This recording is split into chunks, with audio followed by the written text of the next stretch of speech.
Hello, everybody, and welcome back to another episode of Read and Talk About Gemology. My name is Justin K. Prim. I'm going to be one of your hosts for this evening Sunday conversation, and we are happy to welcome back Jean Claude Michelou. We're going to be talking today about the story of InColor Magazine, where it's been, what it's done, where it's going. So it should be a interesting, adventurous evening. Our other host, of course, is going to be Vincent. So, Vincent, if you're ready, we can start the party. This is now, if you guys have been following us for, I think it's been almost an entire year now. This is episode number 5 of this new series, which is focused exclusively on books and articles and reading. Right, Vincent? Yep, exactly. That's the idea about this series, to motivate people around to read again, some of the interesting books of article or magazines that basically we enjoyed about gemology. Yeah. And so tonight's going to be a little bit different because everybody so far, we've been very focused on one article or one book. And today we're going to talk about an entire life of a magazine. I don't even know the word. What is it? What is a discography for a magazine? I'm not sure. Well, it's about 16 years of Jean Claude Michelou being the editor-in-chief of InColor, and he was also the founder. And the reason why we are doing this webinar tonight is because the current issue of InColor, which is a special issue on jade, is the last issue where Jean Claude is the editor-in-chief. So I was thinking that it would be a kind of a good idea to speak a little bit about this magazine that, at least for people like me, because I started my career actually in gemology at the beginning of this century. And I basically more or less started my career when InColor started. So for nearly all my career, you had this magazine coming 4 times per year. And I found that it was very, very interesting because it was kind of unique to have a magazine like that with a great mix of subject, article.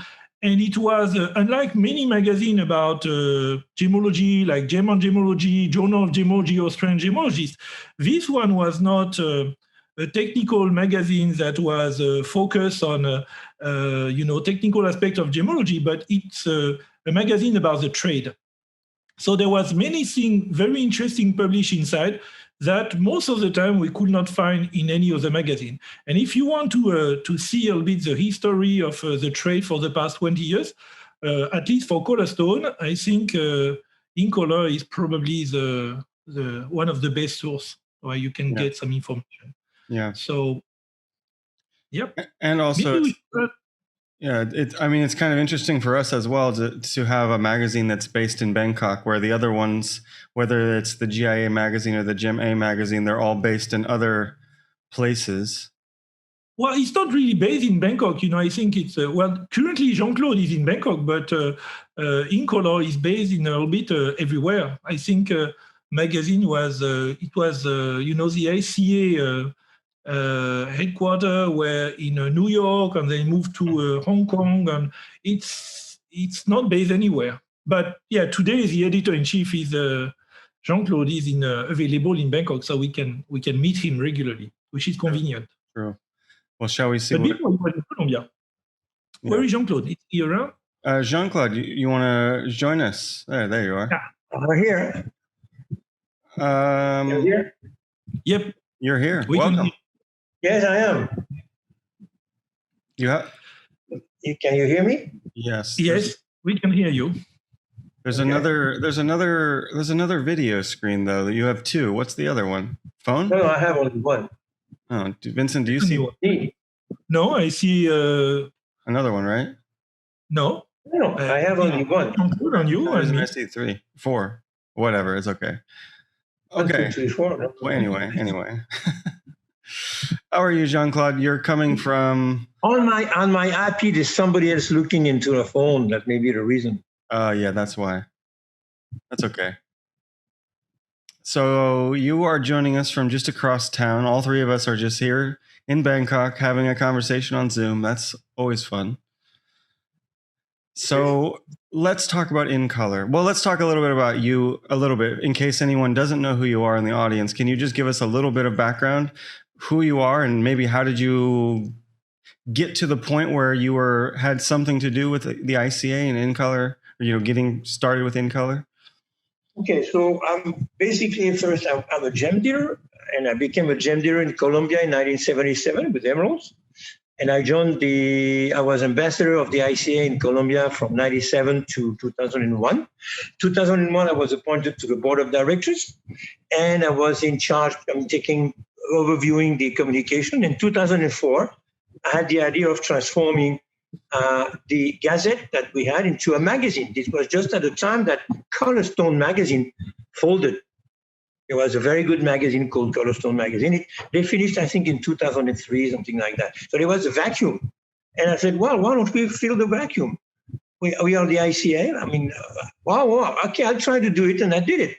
So I did it, and I just put it together, and we started growing. And that's how it started. It was just a voluntary thing within the ICA. Okay. I think that Colored was still alive in 2006 because I don't think it was. I wrote some article after my expedition in 2005 that were published. Oh my God!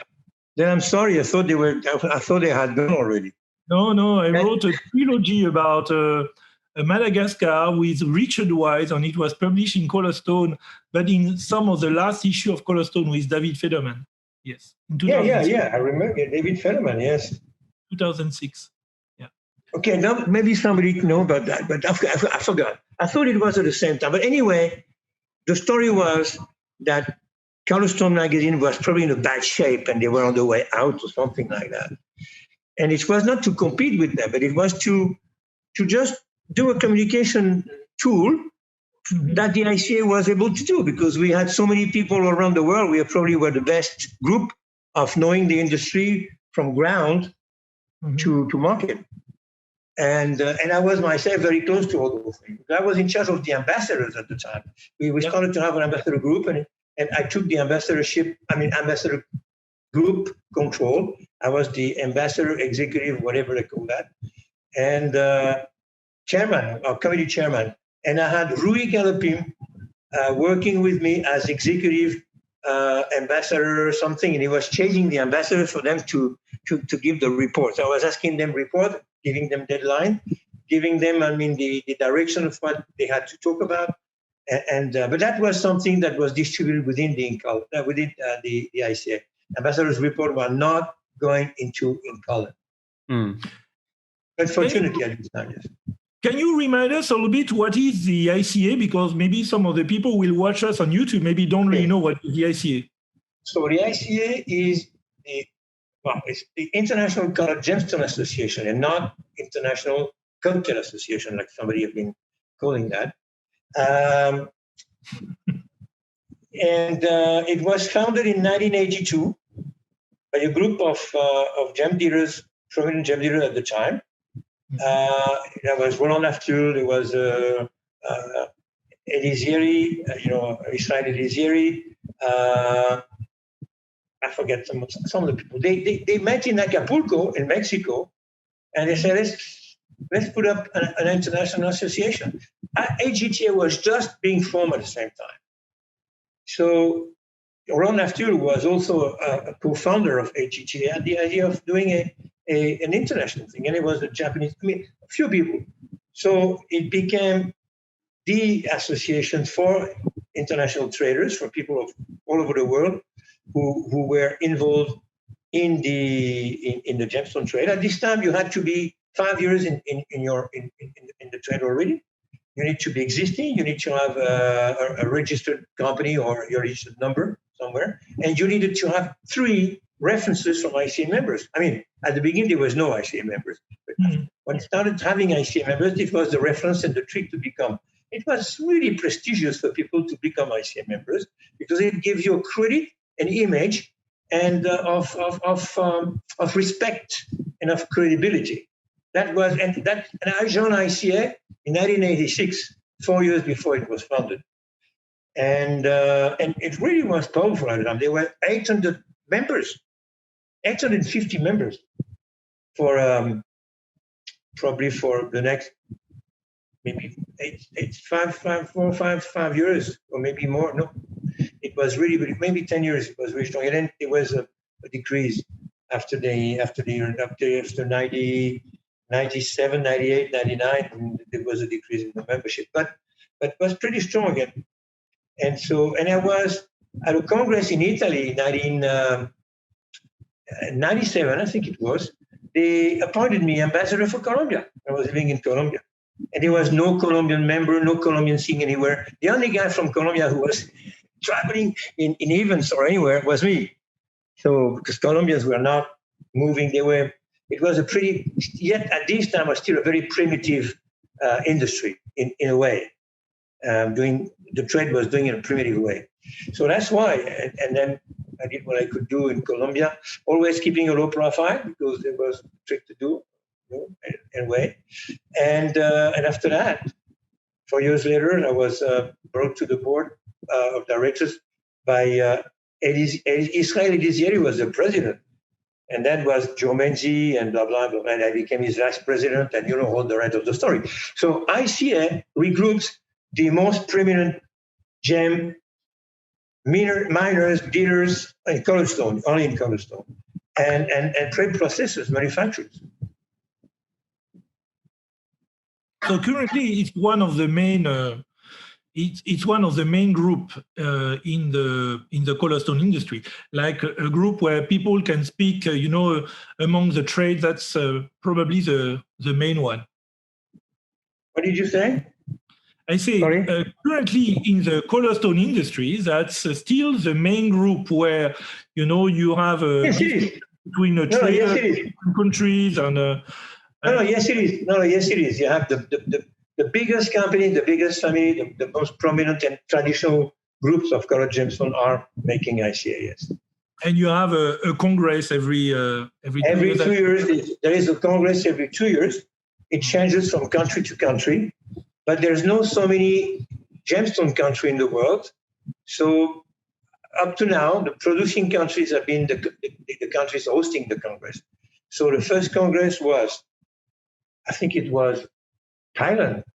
The second one was Sri Lanka. And then you have seen Thailand coming again and Sri Lanka coming again. And Thailand has come 3 times already.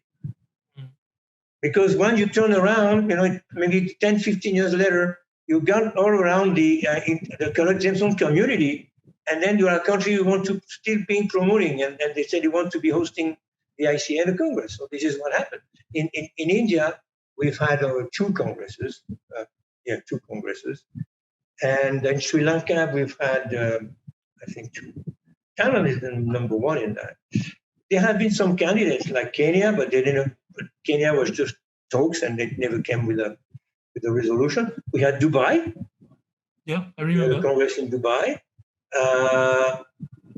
There was never a Congress in the United States because American members didn't want any foreign people coming to the U.S. soil. This is the truth.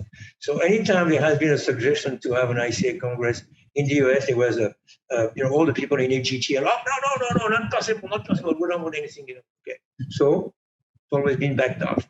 But there are people who are willing to put money toward it because you need to, it has to be funded. China has already had 2 congresses, and there will be a 3rd one this year. It has postponed because of COVID to the next year. So this is what the Congress are about. And then the Congress are 4 days.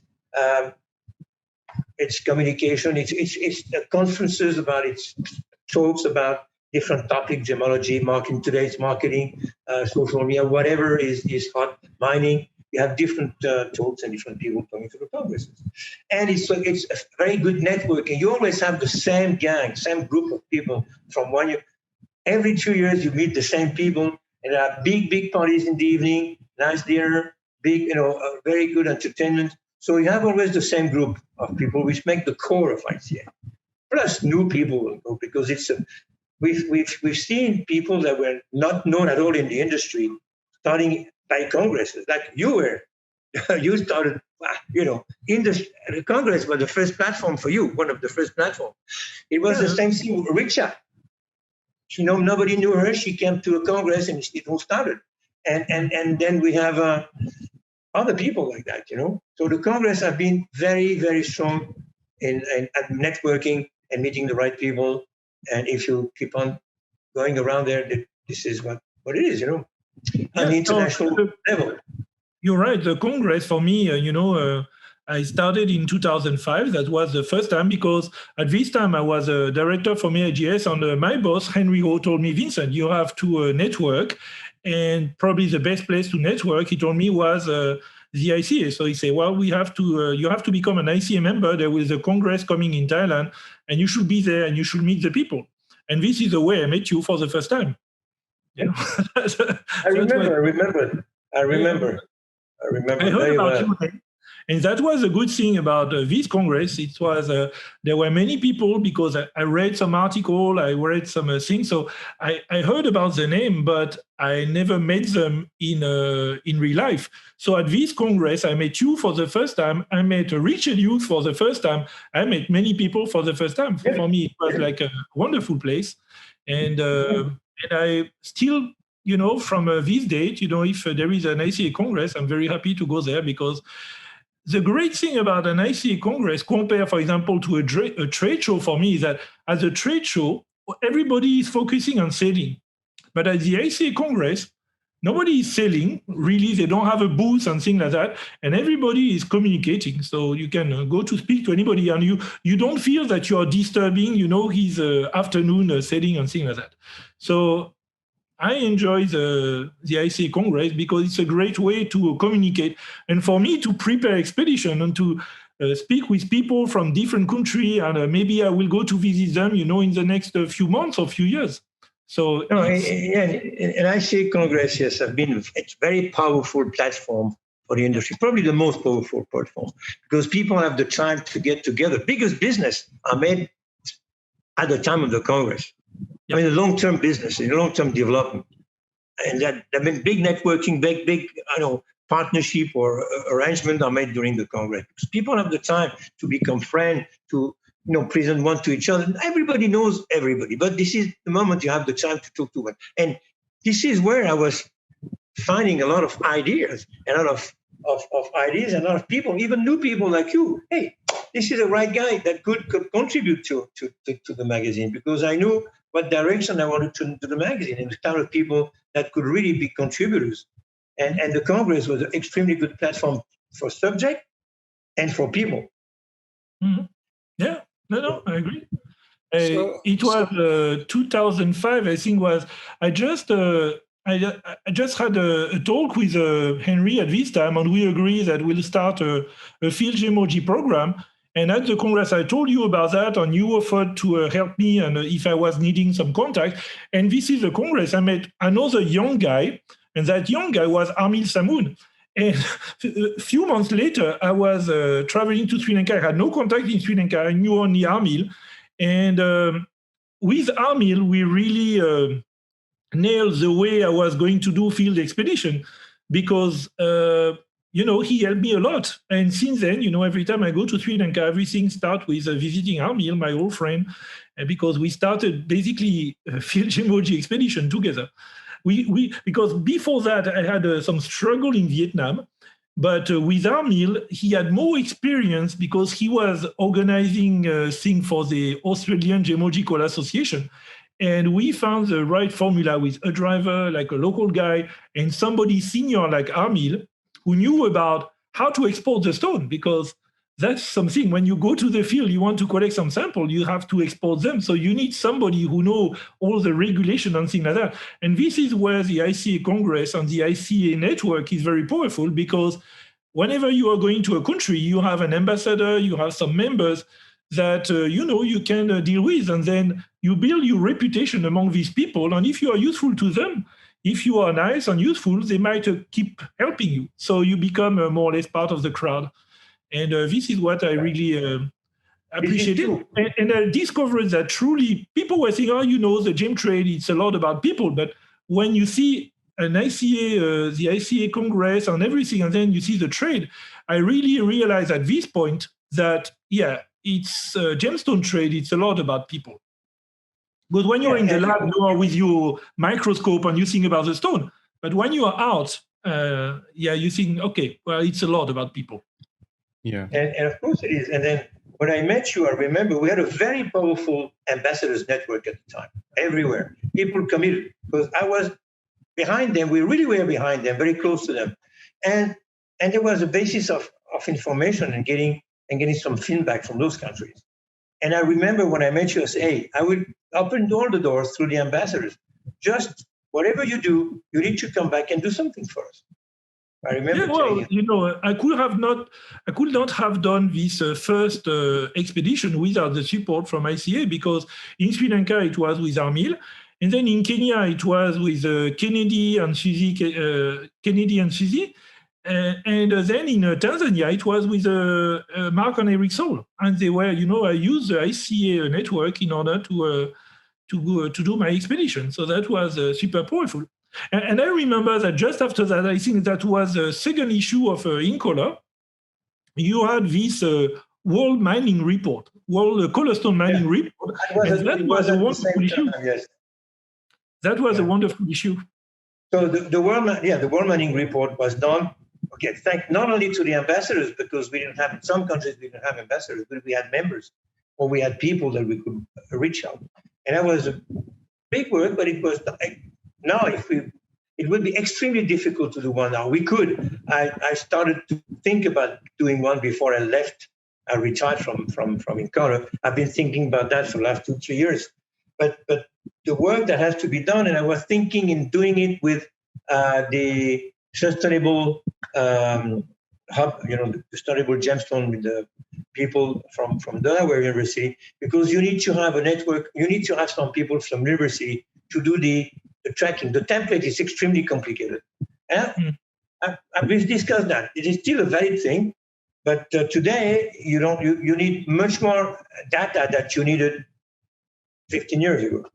And you have access to many more data. And the data is much more important today with the traceability, with the origin than it was before. But it was the beginning of it. And that mining report was a big, big success. We don't have one left. I have one left. I think maybe you have one. It's maybe 2 or 3 left in the world. You cannot find. There's no back issues in the office, nowhere. But this is the way InColor started. I remember there was this World Mining Report, and then you had this laboratory kind of directory. You had a full magazine, a full issue of InColor just about the labs. It was called World Gem Lab Report. Yeah. And it was done. Any country where a gem dealer or member or not members would travel, they could find a lab or a gemologist who was good enough to give some advice, who had a microscope and who had a kind of small lab, and that could be better than nothing. At this time, people needed that. When people went to the field in countries like, I remember I had in Pakistan, I had in Islamabad, I had one guy if you read through the report, you would find people, and they would all describe what they had, what kind of equipment, what kind of laboratory they had, and it was a description of every lab. So you had the big one and the small one. And almost every country was covered. It was a big help when people traveled. Yeah. No, and at this time, internet was not exactly what it is now. There was no social media thing, so there were many labs. They had no website. So it was, in 2006, it was really a very useful magazine, because at least there was a directory, and when going around, which lab you have in this country? Okay, there was at least one source where we could find some information about, number one, the mine with the World Mining Report, and then the lab. So I think that was the way for me. Suddenly InColor was okay. I had, what will be the next one? Because after the World Mining Report and then the World Lab stuff, what was so that's what you have to tell us. How did you continue and keep this magazine going for 16 years? Because that's quite impressive.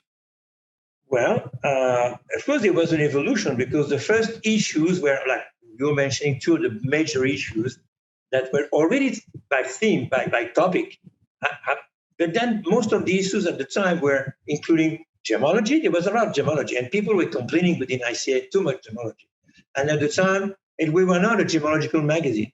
So there was gemology, there was mining, started having mining.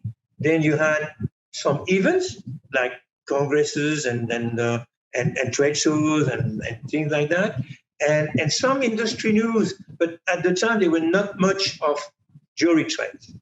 It was all more about gemstone. And Cynthia, who was the person who, when she started working, and I must say also that Barbara Wheat, I was working with her together. She was in New York, and we were really doing magazine together at the time.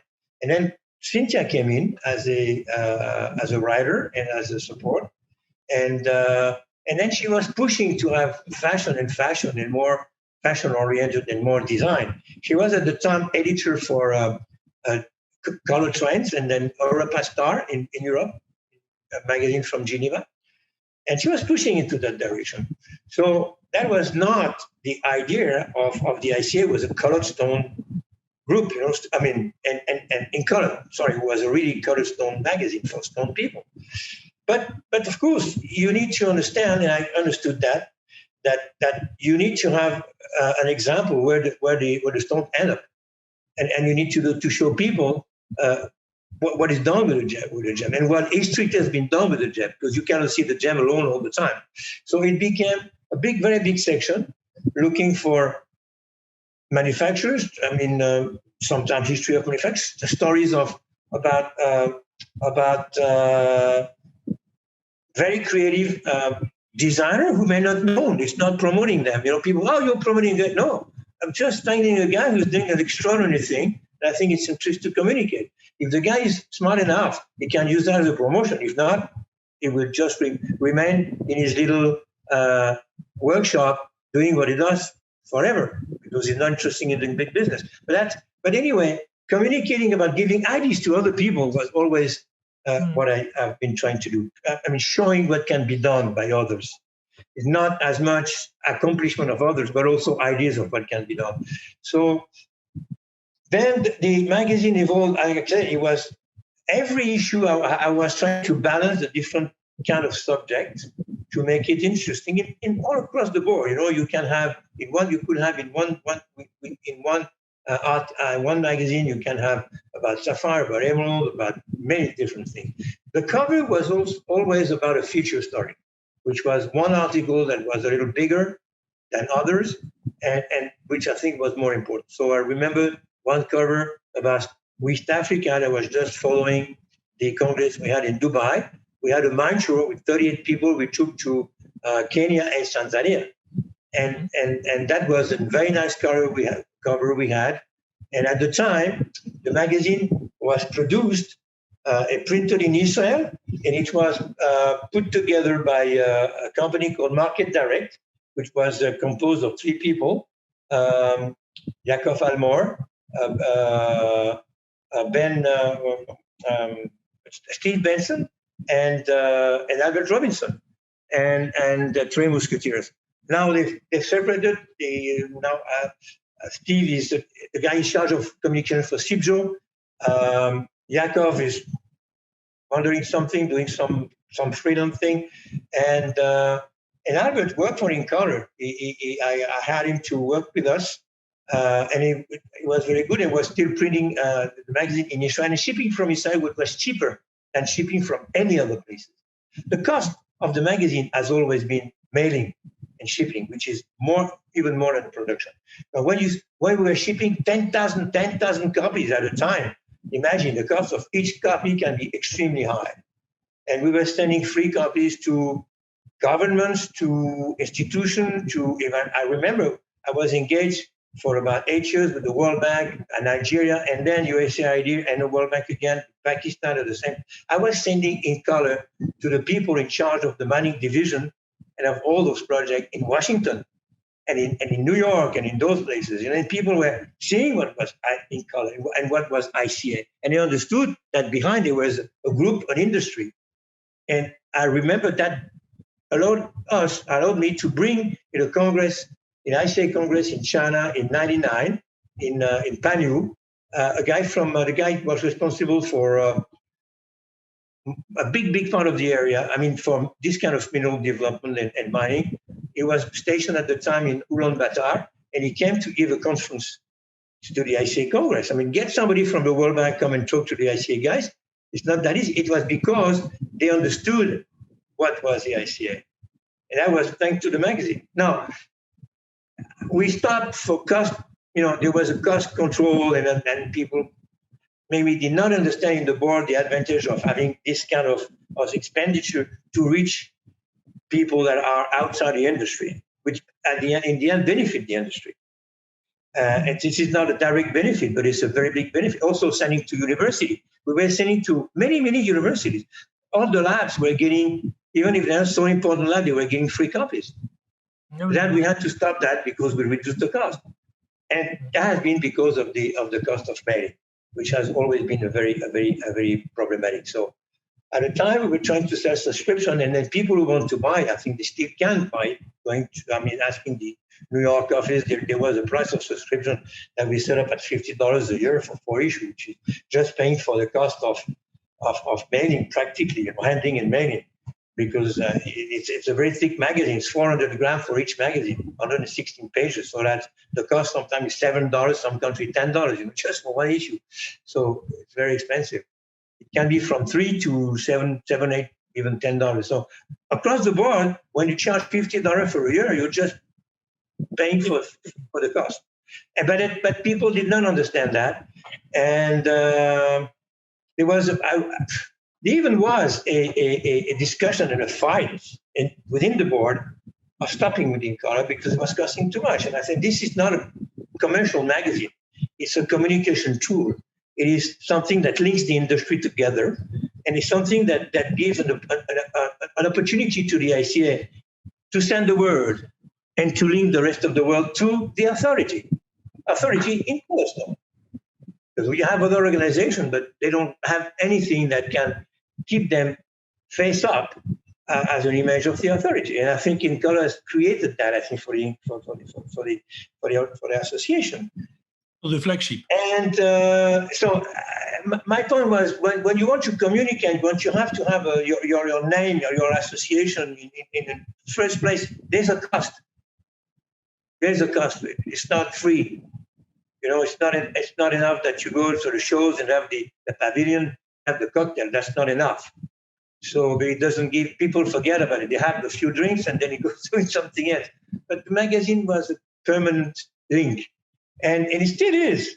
So there has been some in and out and some discussions and some fight, and I've never given in. I've always been fighting for what I believed it was.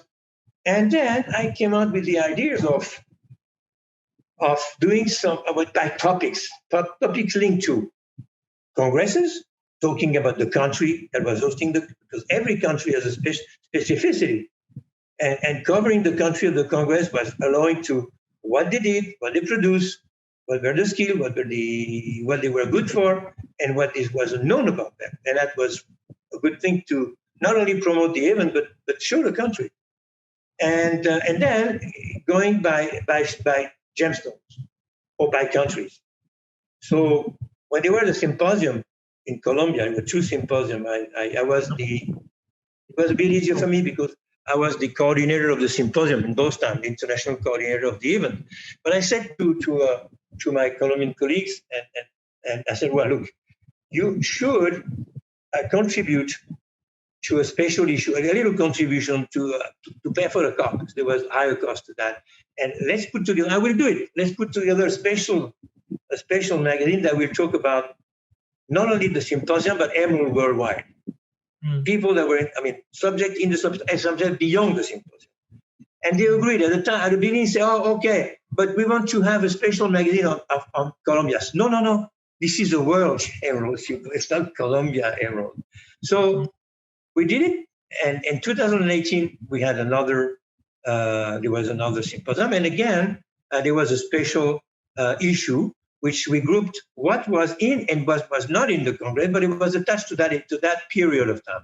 And those have been very interesting issues that people keep as a reference And they keep in the library. Like many other issues, like an issue on that has been very strong. But this issue, I think, has been there's one that I was looking at today. American gems. It looks, but many people don't even know that there are so many gems in America. And what kind of gem there is. So I thought it was, of course, Americans was thrilled and happy about that. But the rest of the world was interesting to see. That is a very big industry, small artisanal industry, medium-sized industry, and a huge amount of people involved in gems and rocks in America. And that those gems are used broadly today, even in eye jewelry. So looking for, there was one on spinel. I have the spinel one, which was the most successful one, the spinel one. And it really covered all the aspects of spinel, different producing areas. And those are things that people keep, because you have very serious articles on geology, and you have some gemology, and then you have the trade, and you have the producing countries. So it is in this country, in this other country. And you are a big contributor always to all those things. And there was also people that contributed to all these special issues. And the special issues have been a good idea, I think, and have been the key of the magazine becoming a collectible item and a reference. And doing that, at the beginning, the trend of doing that magazine, we're always looking for people that have a signature. Bob Kane, Chris Smith, Thomas Nanchuang, who has contributed many, many times, and anytime we need something that can be connected and with Thomas, or who would be the guy who write about a specific thing, giving him a call, giving him the ideas, and he say yes, and he will work on it. And he's one of the best, of course. So that are among the big names, but also about going into people that were not known at all. Like I remember people that were the first time they had ever published was Richa Goyard, the blogger. She was a blogger at the time. She went to the Congress. I thought she was very good, very motivated, good writer. And then I gave her a few articles to do. She really worked on it. She learned at the same time because she knew nothing about the industry, but she's a fast learner and she wants to succeed in what she's doing. So from a blogger, she's become a real communication person. And now she is doing anything. She can talk about Argyle Diamond Mine, like if she had known that for every year, for 10 years. And she's good. She's extremely good. She's become professional. But the first publication was through InColor, which gave her a platform to Rappaport, because Rappaport, when they see people in InColor that they haven't seen, and it's a good job, they contact them to have them. Same thing with Marie Chabrol. Marie Chabrol, who's been writing in InColor, she's extremely good gemologist and curious. She was working in the big workshop of high jewelry in Paris, and passionate about history and passionate about gems. And I met her in those gemological events that we have every year in summer in France that you've been attending, and I've been attending also almost regularly, coming from any place in the world and joining them. Marie, I remember one time she had that blog, and I didn't know about the blog. So she was covering the event and talking about this, talking about that. I said, I talked to her. I said, I want to see your blog. And I looked at the blog and I was impressed. I said, this is good. Why don't you write something for InColor?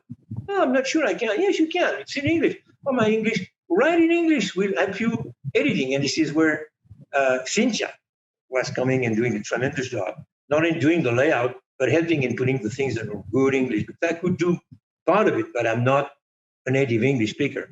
So that became very good, interesting article. And then she was, of course, seen and asked for Rappaport, and then others publications see that, and these people have become writers.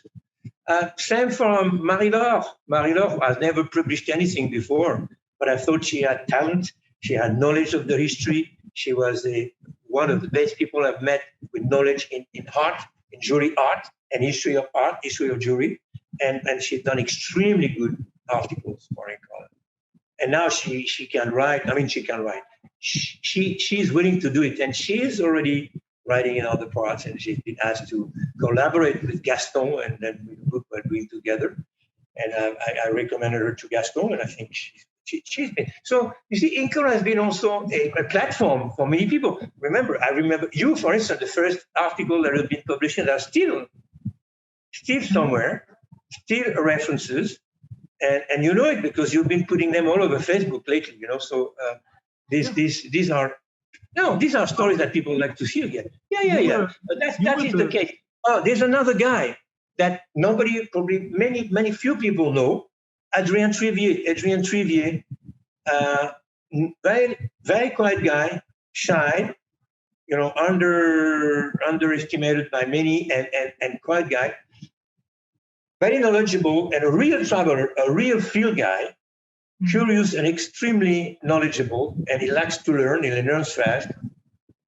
Going to Vietnam and in, and knowing many things without making much. I said, why don't you write something on Vietnam? Oh, I've never done that. Maybe I could not. Yes, we'll help you. I'll help you. This is the angle. This is it. He did a fantastic article. This is in the Spinel, I think, the Spinel issue. And there were others. I was impressed that, for example, you were able to get Cedric Simonet able to write. Cedric. Because Cedric is going everywhere in East Africa and things like that. But to make him publish something that was, wow, okay, you make... No. Cedric, I asked him anything, he will do it, in a blink. He is extremely good. And yes, and this is another one who started writing. Yeah. And he's been lacking it now. Yeah. He's been lacking writing. So, I mean, this has been the opportunity of getting people on board.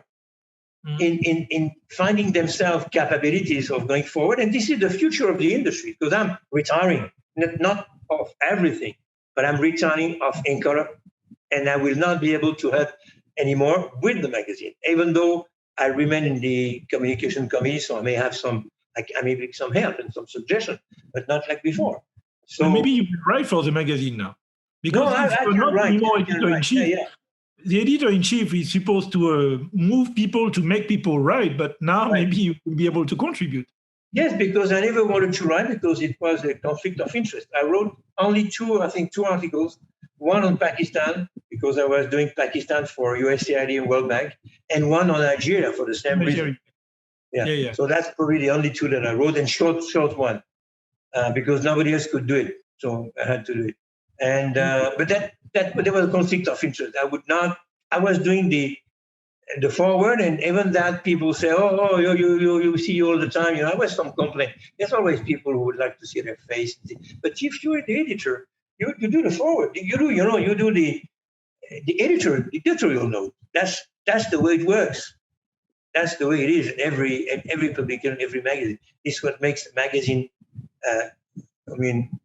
logical, I would say. So, what else can I say? I mean, there has been people difficult to collaborate, like some. I think in the industry, most of everybody with the name Jean McClure, GIA people, many Tao, the Chinese girl who works as a geologist, she's been a very good contributor, always willing to contribute. Andy Lucas, who is now with Gill Laboratories. Andy has been a big contributor, still is. Anything you need from Andy is always be there. Extremely hard worker, extremely knowledgeable. And he writes good, and a good writer. And a good writer, and an extremely good writer. Brad Wilson, people maybe not know as much. Brad Wilson is a geologist. The geologists have been very important in InColor. Brad Wilson, a top geologist, a prospector, Canadian, and he works for all the big corporations in Canada, and he has his own company because he is a gem hunter of curiosities anywhere in Canada. He's a climber. He can climb any mountain. He's an alpinist, and he goes and he will go up to find in some folds, some occurrences of cobalt, spinel in Canada, and these kind of things. And he has a company called Alpine Gem. And if you go to Alpine Gem in 2001, you will find the most impressive things you can ever.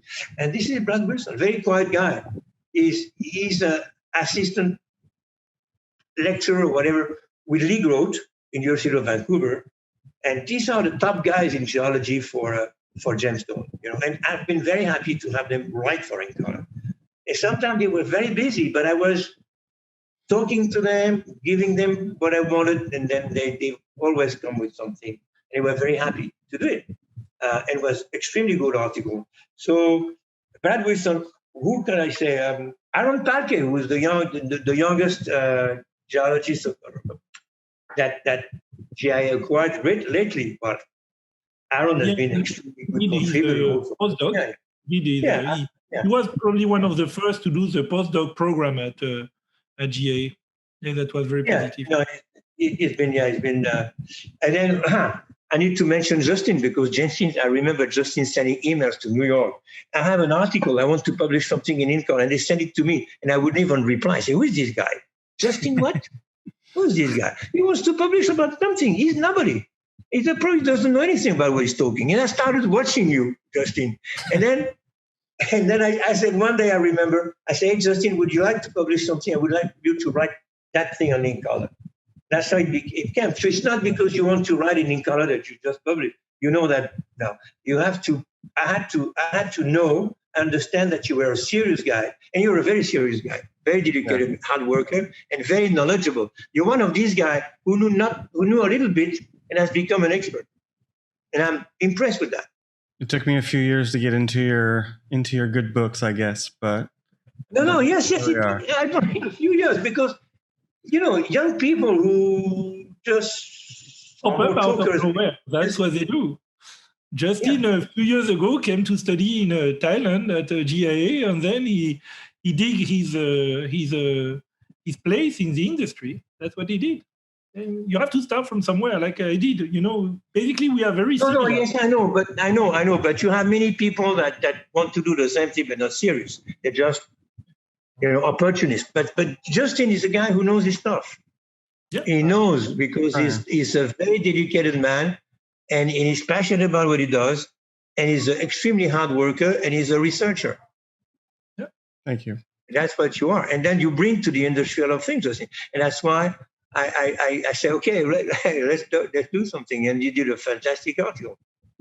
So I'm curious, going back to the beginning of the magazine, did you always know that it was going to be something that was very trade oriented and not so much, sort of gemology and science? Well, at the beginning, I didn't know, but there are very, very serious and heavy scientific articles in InColor, but always transform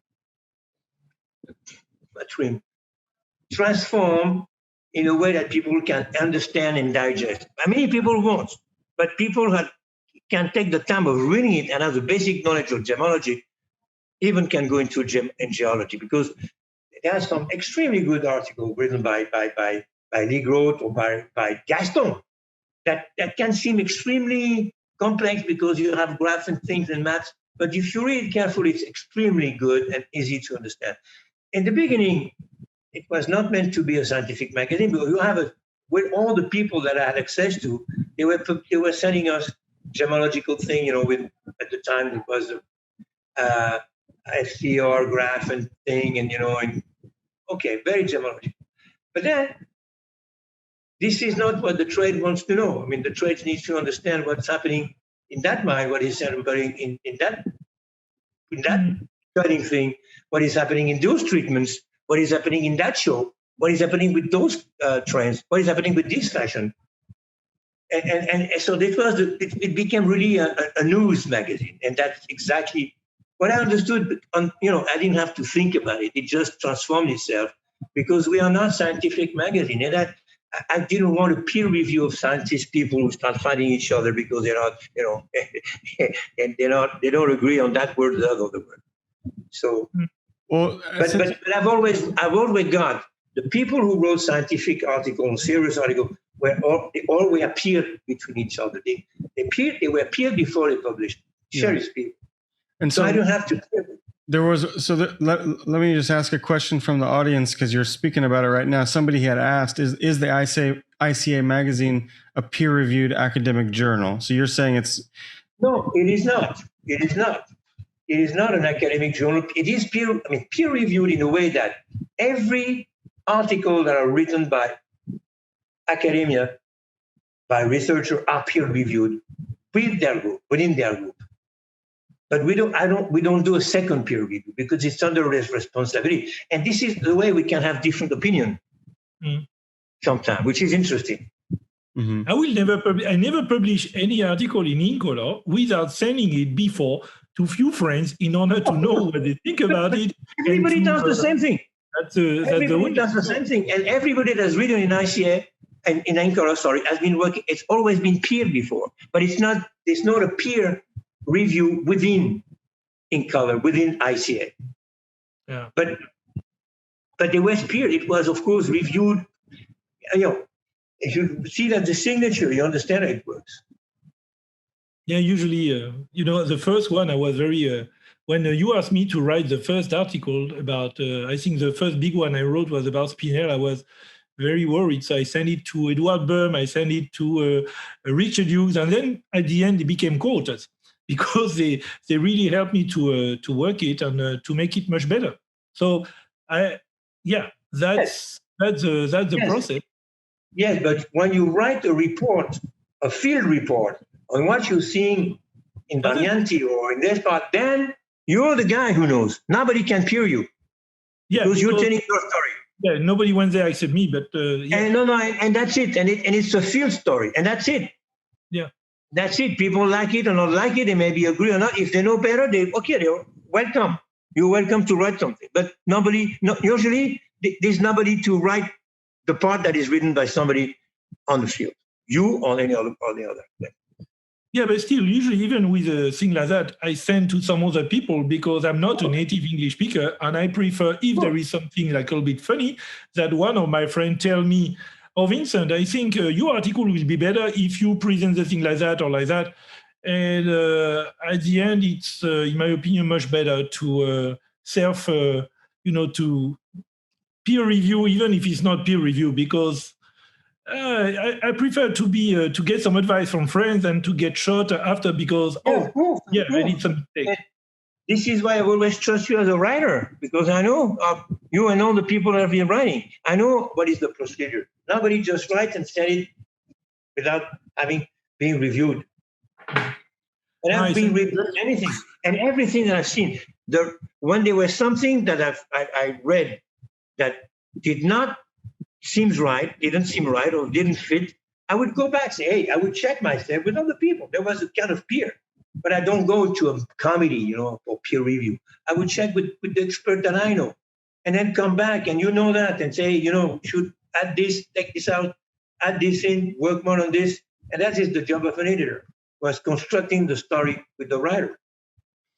No, I have to say that, over the years, one of the person who helped me the most in order to write article, because I'm not really a writer, at the beginning, but you are one of the person who helped me the most because your critics and things like that were all the time very constructive.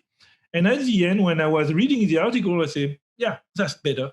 Compared to the first version that I sent you, it was all the time much better at the end. And I'm very happy about that. Yeah. This is one of the big learning points. I have seen a comment from Antoinette Matlin. ICA is not a membership magazine. And maybe it's becoming a little bit of an association magazine, but I never meant it to be an association magazine. It is made by an association, but not necessarily for the members. It is made for the industry. It is the shining of the association towards the global industry, not an internal little thing that is only meant for the members. That is wrong. That would be wrong. That would be, we love each other. We are the best. Let me kiss you and you kiss me back, and that's it. So, okay, here's an interesting question for this particular moment in the magazine's history or story. How does one publish an article? Who do they contact? Before it would have been you, but now... This is a good question. Okay, so that comes with the process of succession. So I'm retiring, and there is a communication committee that I was heading. Now I'm not heading it because I retired from that. And the committee has been receiving candidates, and I will not tell you the name, but there are 4 candidates that have been pre-selected among some others. And there is a selection process that involves video interview for each of them after having read their CV, which I've seen. I know all of them and all the CVs. And then those videos are being watched by the whole board. And there is a selection of the 2 out of the 4. And then there's another process to discuss who will be the editor-in-chief. Now, this is a whole board decision. And I myself asked Clément to do it as a board decision. With a little weakness in that is that you have people in the board who have no idea of what an editor, a magazine is, or what an editor-in-chief job is. They have no idea at all, and they don't care. Because, in the board, you have some people that are in another part of the industry, they don't care. So, but they still have a vote to determine who will be the next editor-in-chief. No, being said that, InColor will be published by a third party, not directly by, this is what I understand. The publisher should be, I'm not sure yet, but I think this is what is planned, published by a third party, which I cannot mention either. And the editor-in-chief will supply the material to that third party, to the final layout, publishing, and there will be a joint publication effort between printed and web and social media. That is what the plan is. Now, what direction will the magazine take? I don't know, because the decision, of course, is part of what the editor-in-chief will want to do. What will be the skills that he will have, because they all have different skills, different abilities. And I will give my opinion on that, of course. But I think that the balance of what it is providing as an information is good, but it may be not enough, because I think that the magazine should be modernized. I mean, it's an old magazine in a way, even if it had changed over the years. The layout people have been criticizing the layout. And in a way, they're right, because the layout can be more modern in a way. I've been maybe responsible of keeping it that way, but yes, that could be probably changed and improved. The fonts that we're using also, and the way the page is done, maybe also, but that's for the next thing to come. I was more focused on the contents and working in a team with Cynthia. Cynthia has been a fantastic help and team in ICA, working anytime, any day, helping with the writers, helping with the people, finding people when we were short of reference or of history sometimes, and really working with the writers, making them happy in terms of the layout and things. That has been very good. Now, when you put it together, if you look into the magazine, it may not be perfect, and you may have some critics always coming, but it's been a really good balance. Now, way forward, I think the balance should be kept in a way that not only the industry, but the gemstone sector needs to be aware of mind to, I wouldn't say to retail, mind to people. Now, today, we're not talking mind to market, I mean, B2C, it's B2P.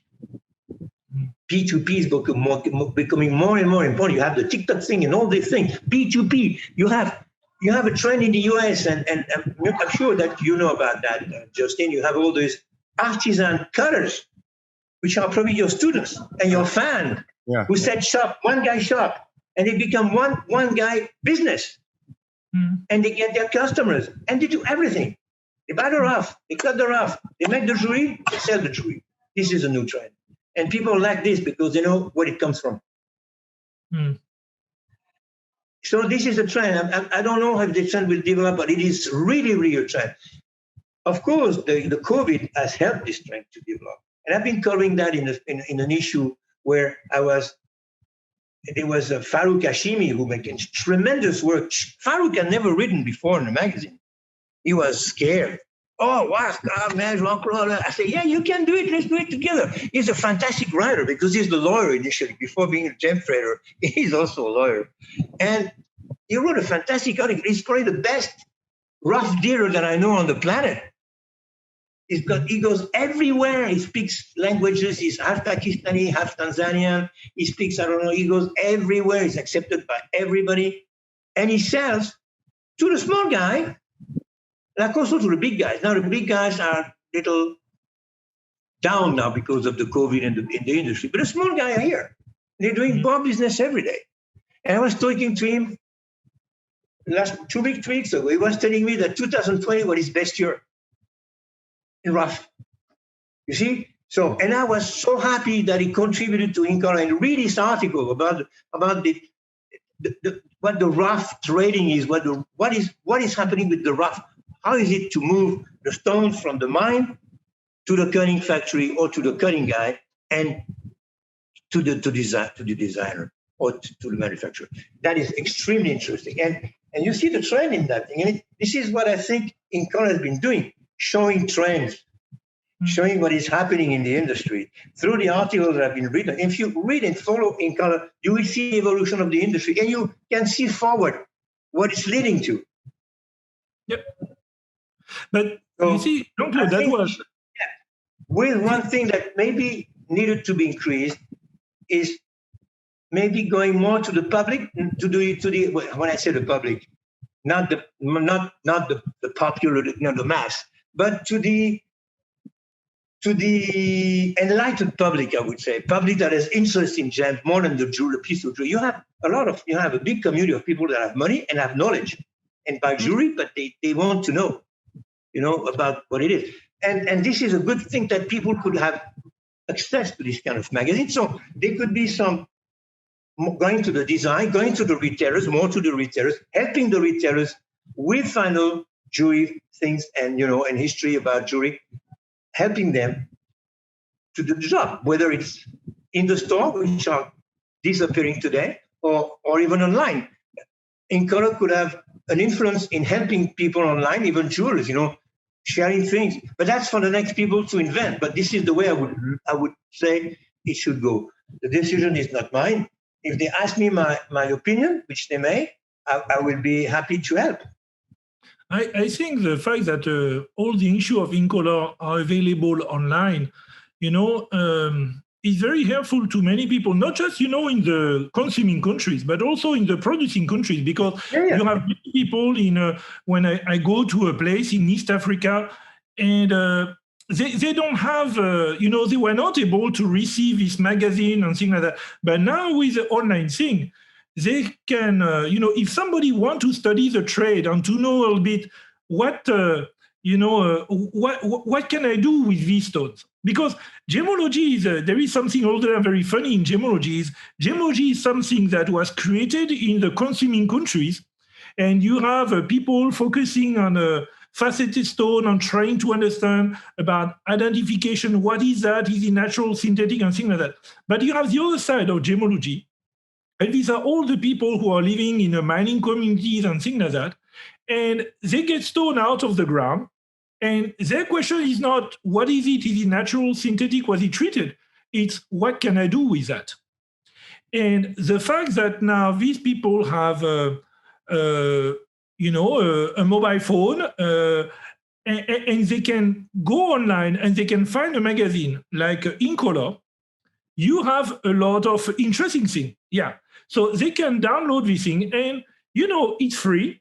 And they can read all these issues. And if you really want to learn about the colorstone trade, you have really a lot of information about all that is available and that can help people, to build the industry in their country for producing country. But what I would correct you is, I would correct you when you say about the trade, say about the industry more than the trade. Yeah, the industry. The magazine is an industry magazine, more than a trade magazine. You have a lot of mining history, a lot of geology, a lot of other things that are not only trade, and a lot of education.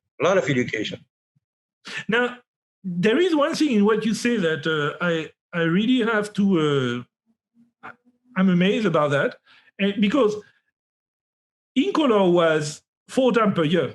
There was usually 3 or 4 issues. The third one was a double issue. Now now it's 4 issues, but it was 3 issues, and the last one was a double issue. But the work of an editor-in-chief like you, in a very short time, you had to decide, okay, the next issue will be about that. And you had to search all the authors. And then you had, and most of the time when you were calling me, you say, okay, Vincent, can you provide me an article about that? Okay, and they say, yeah, okay. What is the deadline?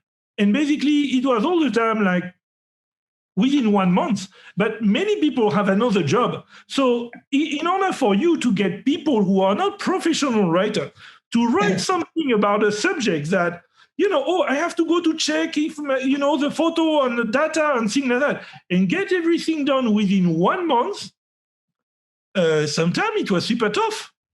It was super tough because you don't have that much time, to write and to write something good. So that was several times that was super tough. I was, he's asking me an article, and then, I have another deadline, and I have to do that. That was super tough. For me, that was super tough several times. And I know that from other people, wow, Jean Claude asked me to write an article. I'm starting to freak out because I have to finish the article in 3 weeks or things like that. And that was tough. That was super tough for many people to write for InColor. Yeah, Justin is smiling because I know that it happened to him. This is true, but there's a reason to that. And I was helping the people to make it in time. And that was a lot of work for me because I know that was a short time. That's what I agree. Because the things that have been published in InColor are always hot news, things that are happening now, not that happened last year, or not, So it was choosing the story had a need to have a coherence with the next magazine, in all in conjunction with.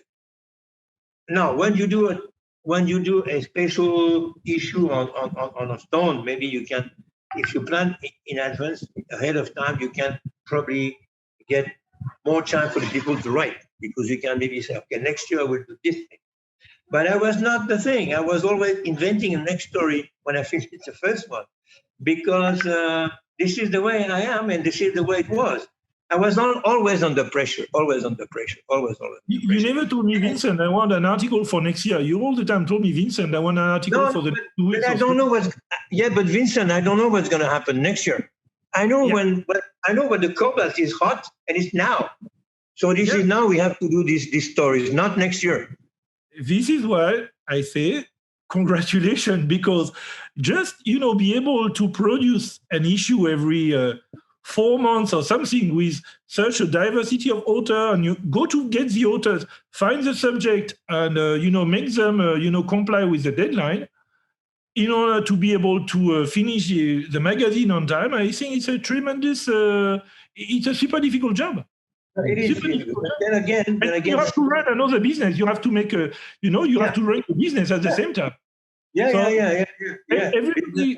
Business and other. I'm wondering how you find the time. Well, but thanks to God, I had Cynthia. Cynthia was very, very helpful, very helpful. Now, to just briefly tell you the history of how InColor lived over the years. At the beginning, we were printing in Israel. Then we printed in the US. Then we printed in China. Then we printed it again in China, but another publisher. Then we printed again in Israel. Then we went back to print in the US. This is where we're printing today. And this is what has been the geographical origin of the production. People that have been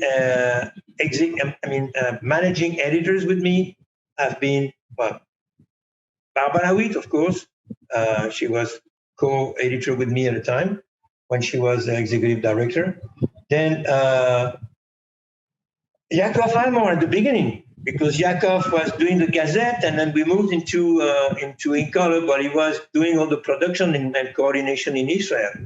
But he was always trying to put some history about diamond, because he was also working for the diamond people. So I was sometimes a little fight there.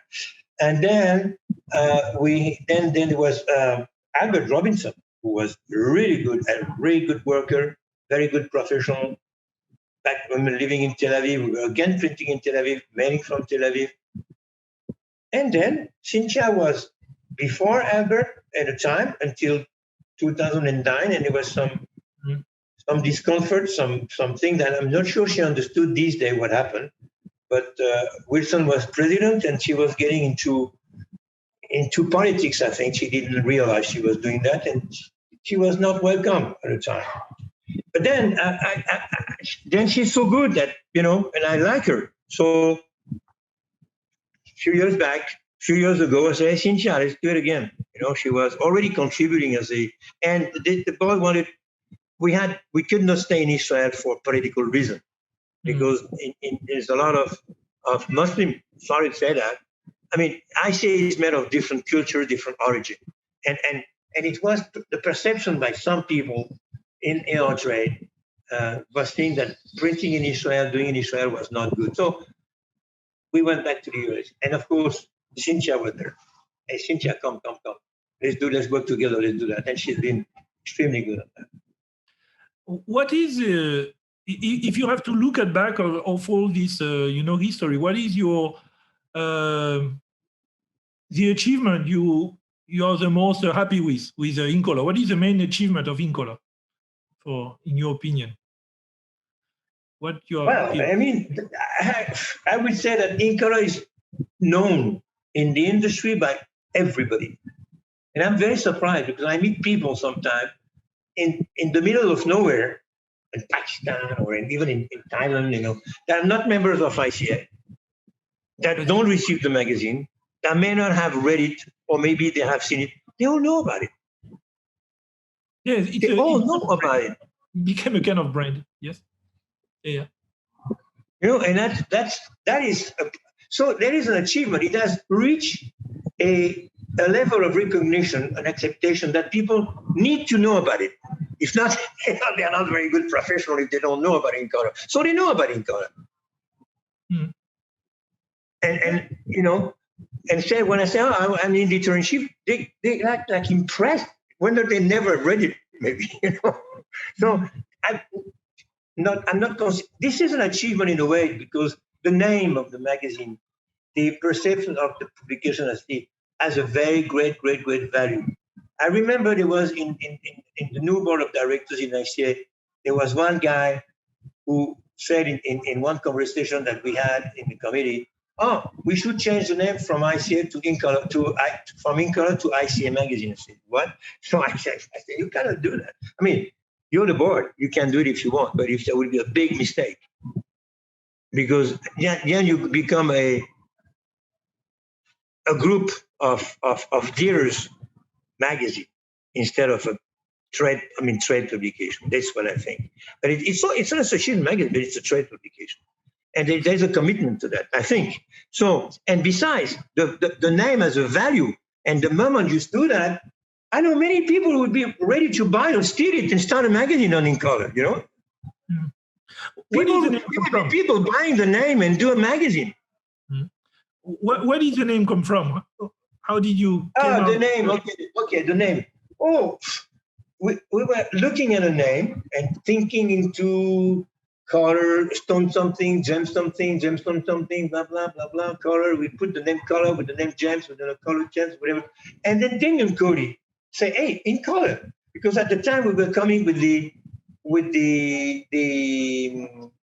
gimmick, Go Color. Go Color was ICA Go Color. We were putting Go Color everywhere.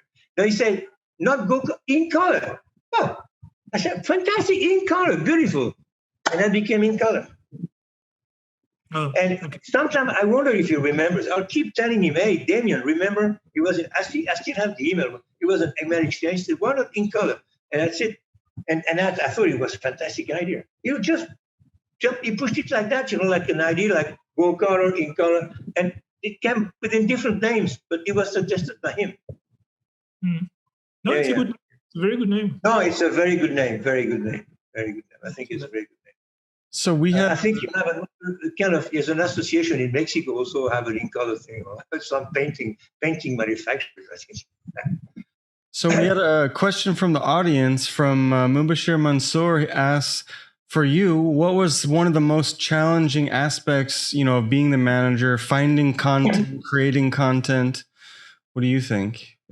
Creating content was, first, have the ideas. You can be short of ideas sometimes, You can be, the time is coming, what I'm going to do. And then all of a sudden you have an idea, or you meet people that you think you can work with, and you can't, because they just, at the last minute, it happened to me.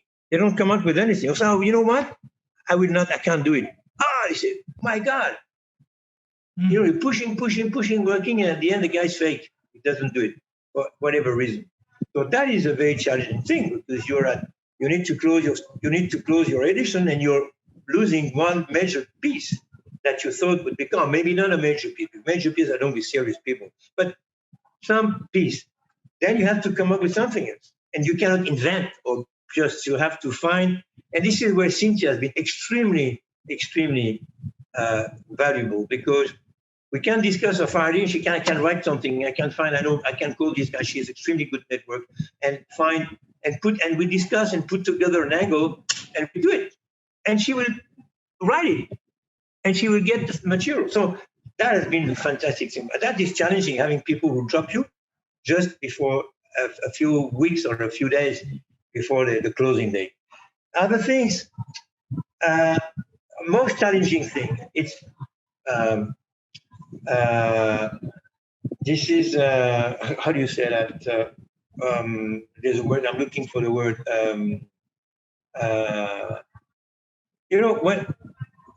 When you have a censorship. There is censorship in ICA. There were some words we couldn't use. Oh, no, you cannot use that word. You cannot use this. You cannot talk about this. You cannot say that. You have to change it. You have to drop this. My God. And that was very challenging, because in the end, I know I was right. And the history proved me right. But I was ahead of time. And you see, gem dealers are scared of their own shadows. They are scared of losing the position of gem dealers, which is a guy who buys at a secret source at a secret price and sells to a secret guy at a secret price. It's a dealer.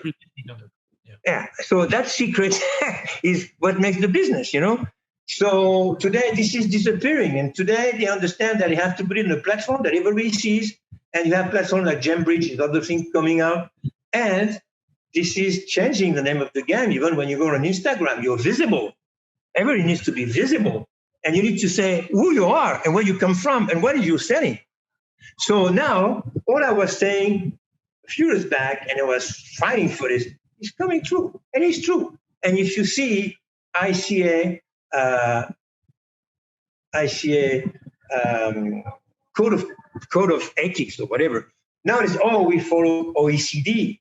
And when I wanted to discuss and talk about it, write article, it was banned, because I remember bringing some books in the board meetings of, the guidelines, the ICA guidelines that everybody is abiding today. Oh no, I found them in the rubbish bin at the hotel. Nobody looked at them. It was not even, it was just very frustrating. So the challenges have been this: having a board that are dealers and that need to protect what they think is a protection, which in the end, I've never been on the wrong side of the force. I'm on the good side of the force. I think that, and I've always understood that you better communicate what's coming than try to hide it under the carpet, because you disappear as somebody you can be talked to. You become a nobody because you're not in the discussion. And if you want to influence, you need to be in the discussion, whether you like it or not. There are some discussions that are much beyond what you are. And today, it's like some European countries, they still believe they are big. They're not big, they're finished. And I think gem dealers, they may be big, but in the future, I don't think there is a future for gem dealers. This is my personal opinion. Unless they can give extremely good service, they can provide value addition, not only a price addition. And that is giving confidence, giving whatever those tools that have been hating will have to be attached to the tag and to the image. I didn't make it. It's happening, and I saw it coming. So the big challenge was to put that together and include that into, and this is what the magazine is about too. It's talking about trends, what's coming, and but at the end, always found a way to. But I sometimes was very angry. They know me as a guy. When I get angry, but I know how to make a compromise. So the world is changing very quick, and gem traders are usually sometimes very conservative, and it's kind of difficult to deal with the evolution of the world in a kind of a very traditional business, I would say. Yeah, I imagine the challenge. No, the challenge is the labs are very conservative. People are in front of the microscope and they try to.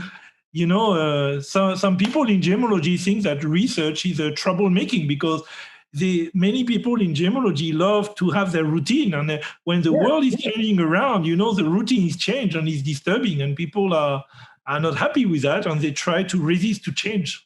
Yeah, that's difficult. Yeah, I understand. Well, I understand that. I mean, changes are perturbing. Changes are perturbing. People are perturbed by changes. But when they have to change, this is a big destabilization because there's nothing, imagine 20, 30 years. I've been in the business more than 40 years, like 40, 43, 44 years. Can you imagine what it was at this time? It was a piece of cake, mister. We could do anything. Money was coming flow, buying gemstones, selling gemstones. It was, you were in the right place, like I was in Colombia. Nobody was doing dealing. It was so easy, so too easy. But it gave time to work and to do other things. For me, to do other things, because I have an intellect that gets interested in other things besides gems. Mm-hmm. I have a passion for gems, but I have passion for other things.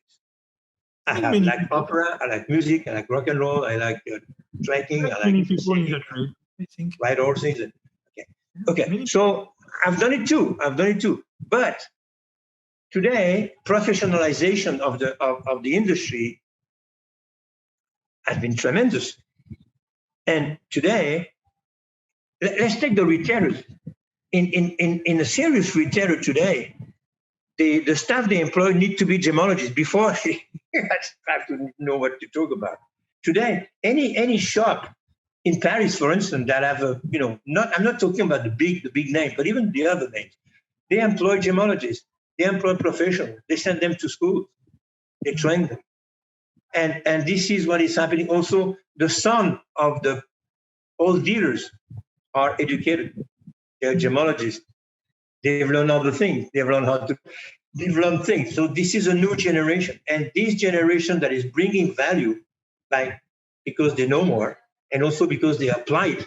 And applying new technologies. It can be it can be the social media thing. Exactly, the phone and those applications. This is a skill that nobody can have. I mean, not everyone can have. Not nobody, of course, there are many people. But it really takes education, it takes renovation, it takes understanding. And the old generation has a big difficulty. They understand the need of doing it. But mastering it, understanding how it works, this is very complicated for the old generation, yes.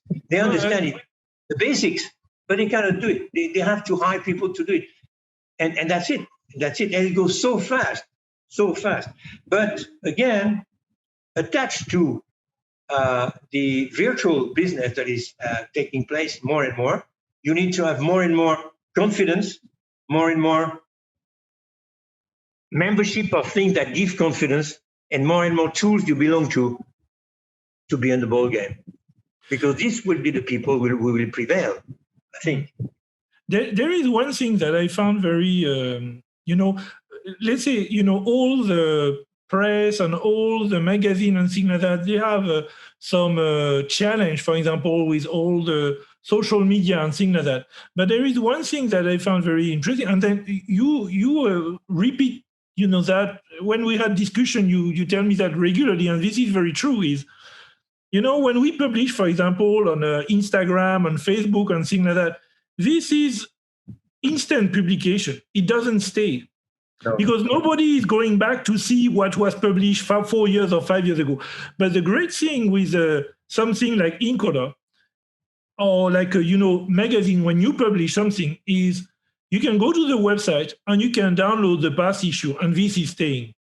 And this is where, you know, something like InColor has a great value, because if I want to know what was the trend or what was going on, you know, 10 years ago, I will not go on my Facebook or my Instagram, even if 10 years ago Facebook was already existing, because it would be so difficult to go down.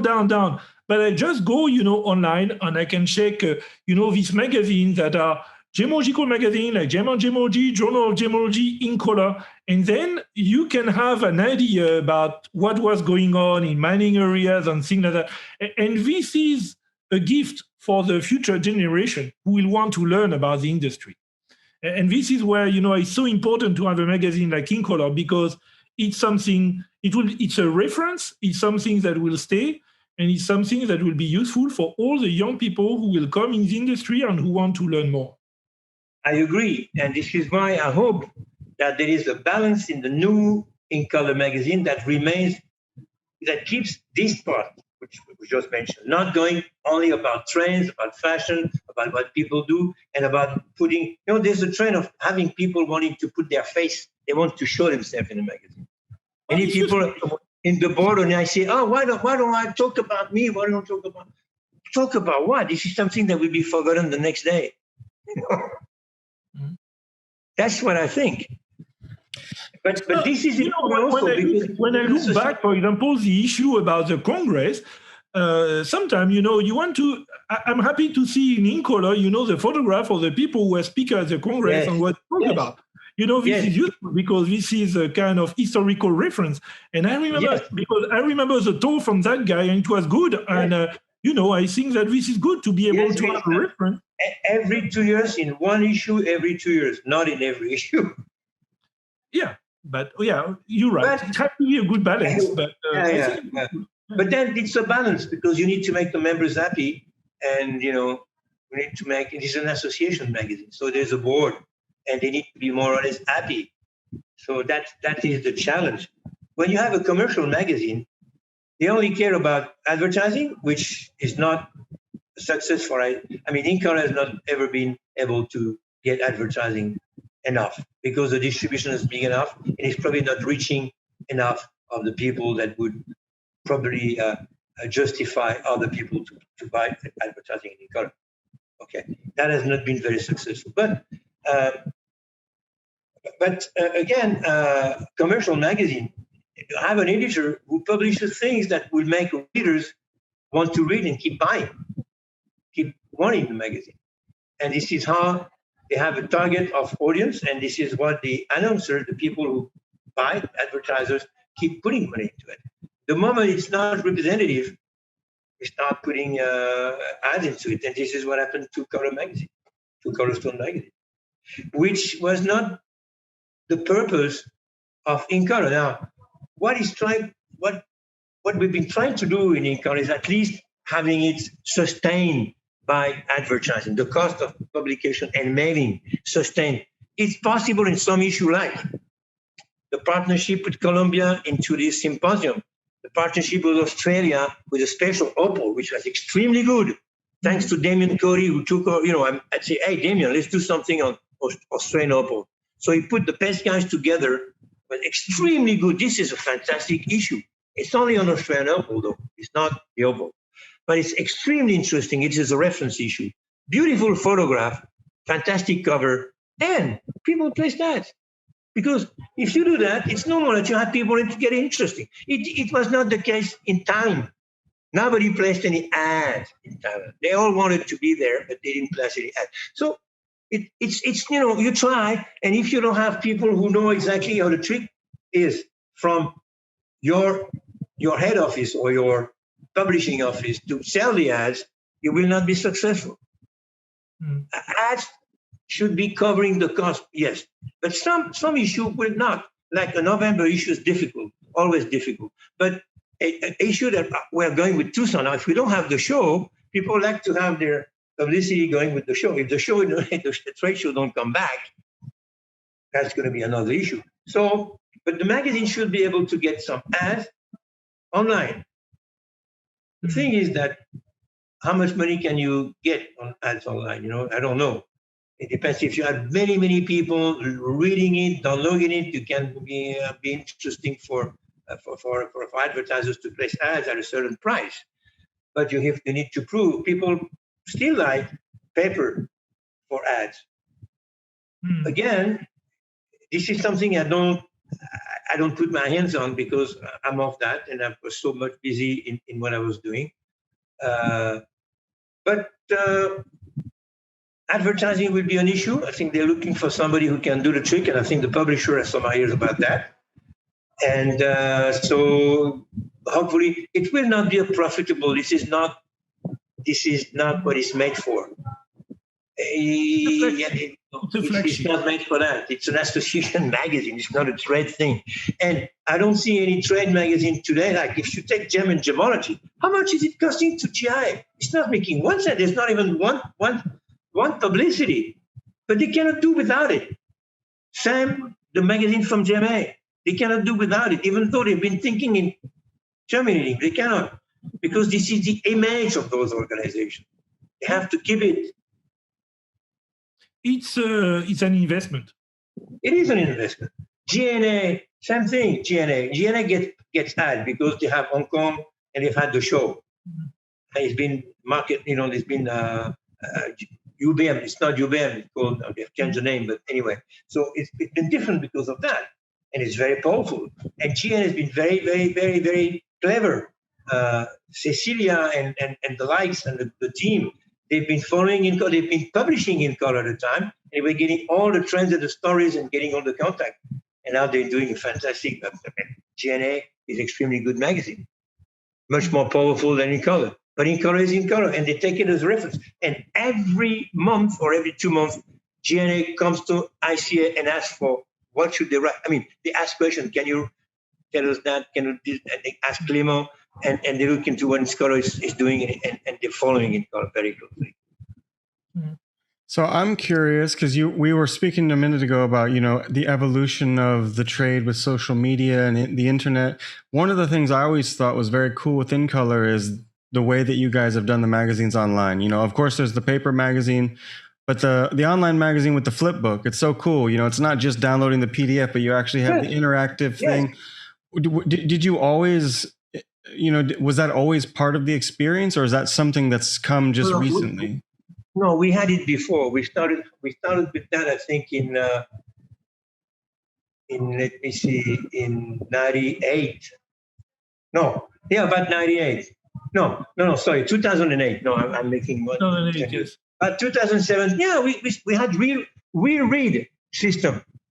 Barbara started it. Barbara Witt started having a real read system online. She's the one who put it online. Now, maybe not many people were not reading it, but it was there.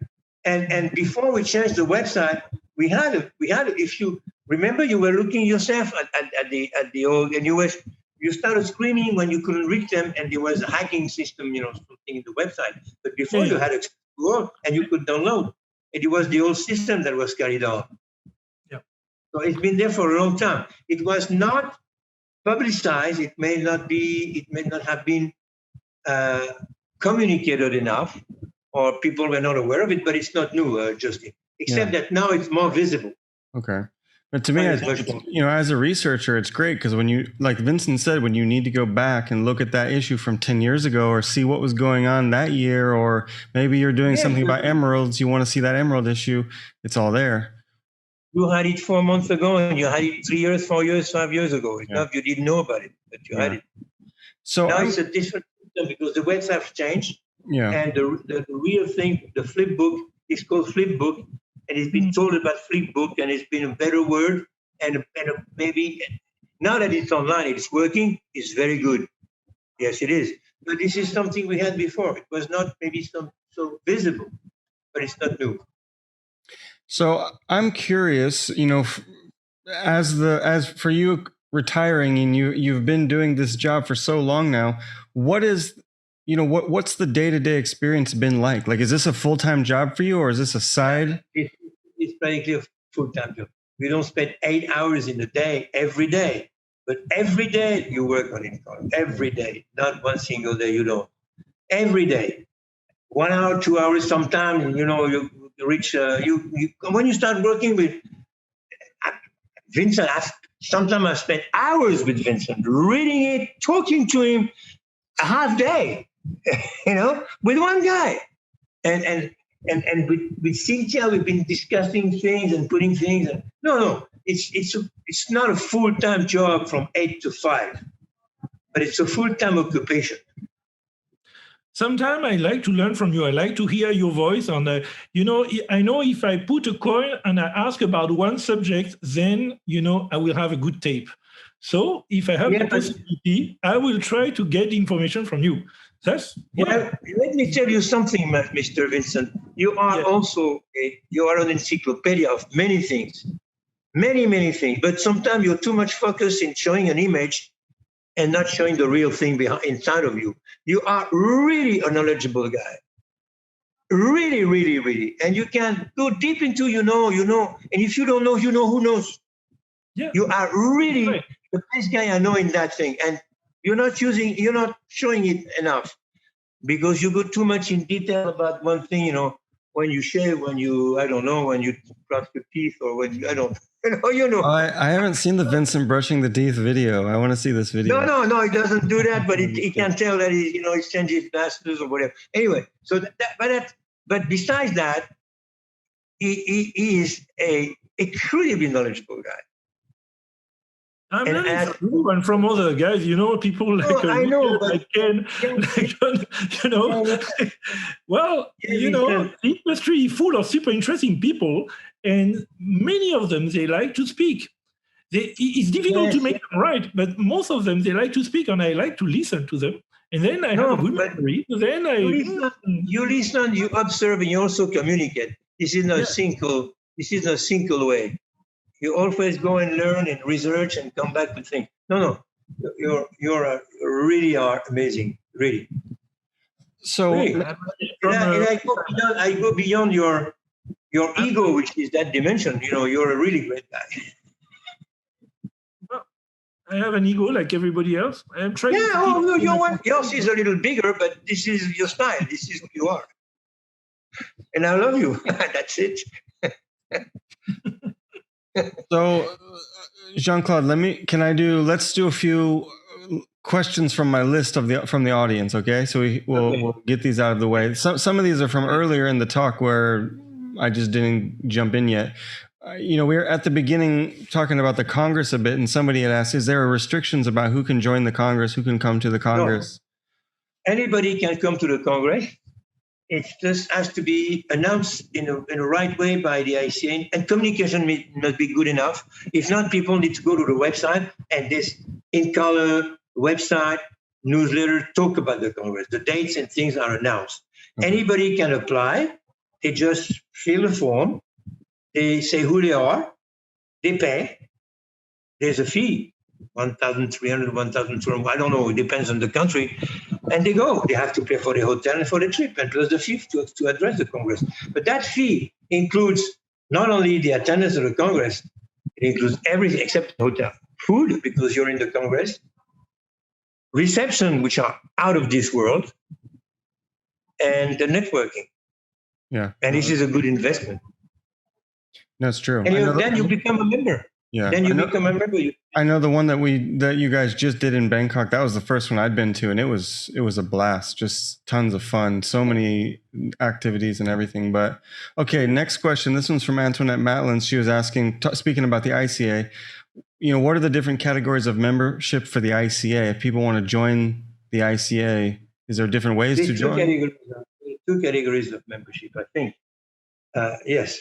So one is regular member. If you're involved as an active trader, active member of the trade. I mean, you're a primary member.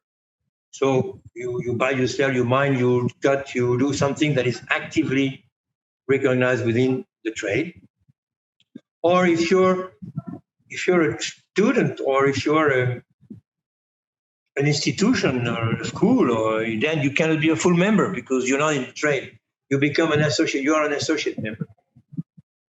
Okay. So that's the two categories. Like me. There's no category for student at the reduced price yet. Maybe they will. There is a category of young members under 30. If you're under 30, you pay half the price of the membership. Yeah. Well, and I also saw earlier today, I was looking at it because of COVID, it looks like they've reduced the fee for everybody. Oh, yeah? There's no, there's the yearly fee and the entrance fee. And right now there's no entrance fee. So maybe it's a great year to join ICA. Oh, yes, it is. Yes, it is. It will come back. Yes, okay. It is. Another question. This is from Miriam Zaman. She was asking, you mentioned a bunch of writers before, people who had their first article in InColor, but she missed some of the names. Can you tell us some of those people again? Richa Goya? Oh, Richa, yeah. Richa, yes, from Singapore. Mary Chabrol, Marie-Laure Cassius Duranton, she's French. Cédric Simonet. No, I think he wrote before. At least he wrote his thesis. He's a doctor, so he must have written. He wrote his PhD, but yeah, okay. Cédric Simonet, the geologist. He became quiet. Okay. And then Adrien Trivier, Belgium guy, gemologist, and collector. And I would have to go through, but these are the people that I have in mind now, but who had never written before. Other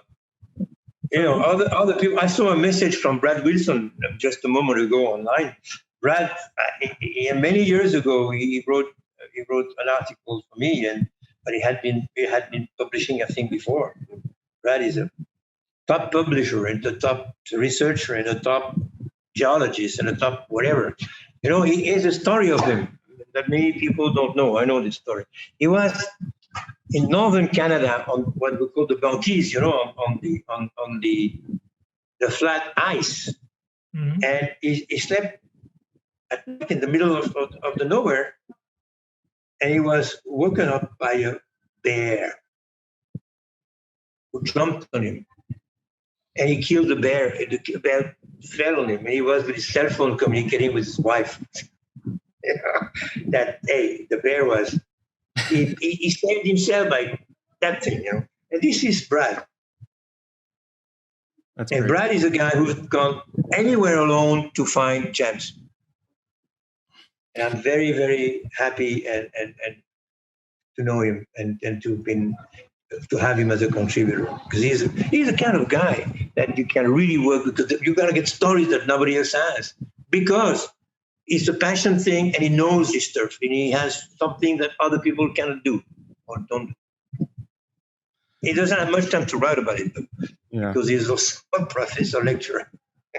Okay, here's another one. This is from Adolfo de Basilio. He was asking which stone has mostly been supported in the magazine, like emerald, opal. What do you think? What's the most highlighted? Don't know. No, not one particularly. If it happens that you may see many more emeralds, because the trend at the time was more about emerald. We're talking more about emerald, but it's not a preference from one stone or another. Okay. And here's a fun. What do you think, Vincent? No, I think that that's one of the things that InColor was all the time quite balanced. There were some stones that, they are not that important compared to the big one, and they were able to get some issues. I remember, for example, in 2008, a stone like Savorai, stone like a demantoid, stone like it was a cover. Demantoid was a cover, special issue with a feature article, not the whole issue on that. And the demantoid was one. The Savorite was one with the Savo Park, and of course. No, and there were regularly, I think, articles about all the spectrum. So that was organic gems. This is an incredible issue. Organic gems. People forgot about it because this is not for the gem dealers. organic gems that cover pearls, that cover coral, that cover ivory, which is forbidden, but all of those things. This is a tremendous issue. Organic gems. Yeah. There was even one on opal. On amber from Dominican Republic. Mm. Okay, another question. Well, this is more of a comment, I guess, but Antoinette Matlin said, if there's a special rate for under 30, can there be a special rate for over 75? Yes, yes, of course, because if you're over 65, I think you get or 70 or 65, you get half the price. Okay, so maybe you just have to ask. Yes, of course. Over 75, it's not going to be free because there's nothing free, even though I believe I will try to get a honor-free membership for the rest of my life. I just paid my membership now. I should not, but I paid. Well, actually, about that, Jean-Claude, there is one thing that I have to say is that number one, InColor is free. Of course, you can download from the website. And when you go around trade shows, there are all the time a place where you can get a free copy of InColor somewhere. So InColor is a kind of, it's a magazine that you go to a trade show like the Bangkok show or the Hong Kong Fair or Tucson, and many people will give you an issue of InColor. So in many cases, true. For young people, it was all the time, wow, I was able to get InColor, and they were really nice. They gave to me and things like that. So, yeah, I think it was great. And it is great. It is still the same. Okay, so here's sorry, go ahead. Yes, Justin, that's the last question. The last question on my list, at least. This is my favorite question of the night. Jean Claude, what is your favorite rock and roll band? I have more than one. Okay, The Who is one. Well, okay, good one. The Who. Queen is another one, but Queen is everybody's favorite. AC/DC. You like to really rock and roll. Really rock and roll. I like this. And I like 10 Years After, and I like all those groups that have disappeared probably, but yes, I do. I mean, Lynyrd Skynyrd, hey.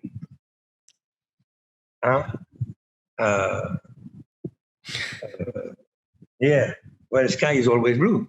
Yeah, okay. Let's go home.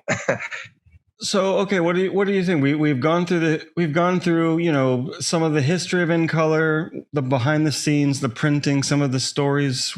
What else do we have to say tonight? Any other? My questions are over, and unless the audience gives me more, what do you think? Or Vincent, what do you think? Have we missed any important? No, I think. We went to what was, the main thing that you're proud of, what was the main challenge, and just hope that the magazine will continue and that we'll be able to enjoy, seeing InColor and reading articles and contributing for the next 20 years. Because it will continue. It will continue for sure. And I wish great luck to ICA and to InColor. And to the next editor-in-chief. Whoever comes wish luck. You will have a tremendous job, but I think that there are many resources, especially in the industry and within ICA, and I think that I hope it will be good, and we'll still see this magazine. Of course, it has to be good. Hopefully, yes. Let's hope for this. But thank you for inviting me tonight, Justin and Vincent. I have another. As we're talking about the potential new editor, another question popped in my mind. As you're looking at the potential replacements for yourself, do you think that the person that needs to replace you has to be a certain age, or just to have enough experience in the trade and to have as much network and contacts as you have now? Do you think a young person could do that job, or it needs to be someone a little bit more seasoned? Yeah, that's my personal opinion. Then I think it has to be somehow seasoned. I mean, or at least have a network and ability a young person could do. I think a dynamic young person, because there are some young persons that have a tremendous network already and that understand the thing. But it's in the 4 candidates that are lined up, there's not they're not so young. Yeah. Well, it And seems not like to me, old. it seems really intimidating of a job. I mean, it's a big job. I say people in their 40s, 50s is what is popping up, not any under that. Okay. In the candidates that are lined up. Now, each candidate came forward. They were kind of suggested. There was a trimming of suggestion and words and names, and then four were, they had to remain with four. Yeah. And they were really wanted it as CV, blah, blah, blah, blah. It'll be interesting to see how it unfolds. Do you have an idea? When will we know? Will it be publicly announced? I wish I knew. I knew, yeah. because I would have looked. I wanted to know by the end of December, then by the end of January, and then we begin in February. We don't still know. But that will be, the board meeting was first week of February. The process is unrolling now. First part has been of CVs and things been studied. The video, I think, must have been done with the question they had to reply. In video, they had a question, they were asked a certain number of questions, and we prepared for them. So they have to develop in a 15-minute video. And then every video is being studied. I'm sorry that there is not a dialogue, because but they made, for the last two, I think there must be a dialogue. It cannot be just a flat video, because you need to have an interaction of asking questions and seeing on the spot how people can respond and reply, not by thinking and the reply and preparing a video, because this is not as natural and as spontaneous as it is in a conversation. But that's okay. That's the way it is. So that's the way it is. And so, I think within the next 2 weeks, I think we should do 3 weeks. End of March, the maximum. Yeah. So I guess while we're waiting to find out and waiting for new issues to come, I'll just throw this up again. I showed this earlier, but for anyone who didn't already have seen it, all of the old magazines, so we can see issue 47 is the last one. All the old magazines are up here on the ICA website, gemstone.org. So if you guys have not seen this, or you want to see it, or maybe you missed an issue. And I think that there would be a possibility. That is something I need to discuss again with the committee. I think for people who want to buy a printed copy that they could buy, they should be able to buy it somehow. Because some people want to keep it in life. Some people want it. They don't. Online is okay for you, Vincent. But I know many people who say, hey, I want to receive it, because they don't want to go online and see when it's coming out. They just want to receive it in the mail and keep it on their desk. Members, even if they don't read the magazine, they like to have it on their desk in the reception. Yeah, it's a nice decoration, but it's a very nice decoration, and it makes them look very. But the content is great. In many cases, I really enjoy the content. So it's both. I like to have the printed version, but I'm traveling all the time. I like also to have in my computer to go back to an issue, because I travel and somebody asks me a question and I know that it's in the magazine. So it's very handy to have all these back issue, somewhere in a hard drive. Yeah, exactly. Okay, well, Jean Claude, thank you so much for kind of letting us be the bookend for your magazine career and unfolding the story for us. So we, for me, I obviously wasn't there at the beginning. Vincent was, so he's been able to see the whole thing. But for me, it's so good to be able to understand what was happening before I came into the trade and how all these things came about. I think it's great, and it's important for all the young generation as well to just understand, what is InColor? How did it happen? Who is the face behind it? Which now we know it's been you. So thank you. Oh, I think we lost him. Well, if we had to lose him, it wasn't the worst moment. But anyway, for anyone here's the website for anyone who hasn't seen it, gemstone.org. You can find out about joining ICA, or you can just look at the magazines for free. And then if you want to follow Jean Claude and his company, you can find them on Instagram as Zoe Michelou. So, hey, let me tell you, I'm sorry I was disconnected because my battery went out. Okay. So what I'm doing at the moment, let me tell you what I'm doing at the moment. I have signed a contract with the World Bank and the government of Nigeria, and I'm doing the implementation of the project I worked 10 years ago, which is the gem trading platform and exchange in Abuja and in Ibadan, a laboratory, and and a laboratory and putting all the school and traceability, tracking the small scale matters, formalization up to the export point. That's what I'm doing now. So I'm busy. I'm also on the Cornerstone, the standard committee of the RJC, and I'm on the implementation committee of the RJC. So that keeps me a little busy too. And now I'm an ambassador. Really retiring. You're not really retiring. No, I'm not busy. I'm retiring from InColor. InColor. I just have signed a new contract, and I am finishing a book for Gaston, and I'm an ambassador for Gembridge. So that also is going to keep me a little busy. So that's what I'm doing. I'm not retired. I'm retired from InColor. Okay. You're obviously still very, very busy. I am busy, yes. So thank you very much. Thank you, Jean Claude, for joining us. And thank you to the audience once again for joining us. I think this is not exactly 1 year since we started, but we are almost at the 1 year. Vincent, we'll have to have like a party or something. 1 year of webinars. It will be in May. Oh, yeah. Okay. So one more month. Congratulations. Or a few more months. Happy anniversary. Happy anniversary to all you. All of you. Not yet. Not yet. A little bit more, but we're almost there. No. Soon.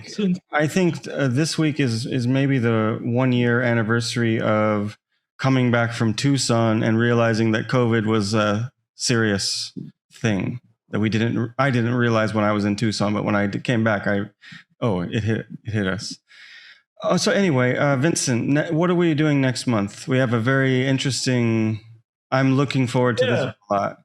Yeah. Next month we'll come back to the author of an article that I really enjoy, and we are going to interview Jack Ogden, who is a British expert on a historian on a jewelry, and he wrote a very interesting article in a recent issue of Journal of Gemology about the Black Prince ruby. And the Black Prince ruby, it's the first. I came to gemology because I was looking at things about the history of the 100 Years' War in between France and England, and I saw something about that Black Prince ruby, and what really catch me immediately was that Black Prince ruby was actually not a ruby, and that was my very first interest in gemology in the early 1980s. And since then, this stone and the history of this stone and this place in Central Asia all the time fascinated me. And it was very difficult to find anything about, serious about the history of that stone. And until I found that article by Jack Ogden, because there are many, common thing about it, like people say, oh, that, but actually, where's that, all the evidence. And Jack put that together, and we will next month we will discuss with him about the historical side of gemology. That will be very interesting. Cool. Yeah. Listen, let me say something about Jack Ogden. Jack Ogden was he was the president of CIPSO at the time, and he was the CEO of GMA. Yes. Yeah, I know. That is what he comes from. He comes from this.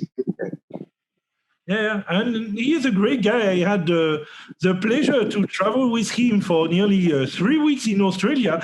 At this time, I didn't really know who he was, because I was with, Terry called him and he said, oh, there is a guy who will come with me, a friend, and his name is Jack Ogden, because I'm not too much in jewelry and I'm not in English. And then I realized that, wow, okay, that's a big guy. Yeah. And we became friends. And I really enjoy Jack. Jack also super knowledgeable guy. Bye, Jean Claude. I say goodbye now. Bye bye, everybody. Bye. I know Jack also did a book last year, this really great diamonds book. So maybe we'll get to ask him a few questions about that too, even though it'll be a little bit off topic. But no. I think we can. We will be able to divert, because the pretext will be that article that I really enjoy. But of course, there are many other things that Jack can tell us. He's got a ton of great books about the historical side of gemology, which is something that many people don't realize, and it's super interesting for me.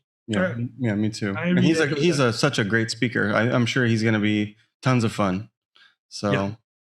okay, cool. Well, see you guys next month. See you next month, Vincent. Have a great one and stay safe out there. Thanks to everybody to have shown up, and I wish you to have a great month. Yeah. See you. See you.